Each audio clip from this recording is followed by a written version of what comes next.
Vanakkam.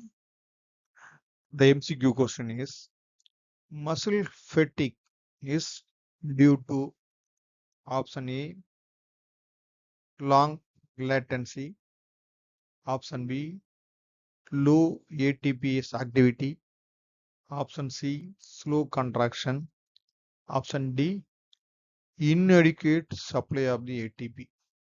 The correct answer for this question is muscle fatigue is due to the inadequate supply of the ATP.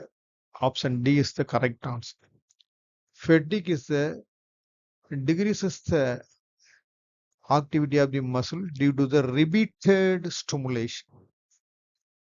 So it is mainly due to the decreases the supply of the ATP, inadequate nutrition, exhaustion of the acetylcholine, accumulation of the metabolites. These are the other causes of the muscle fatigue.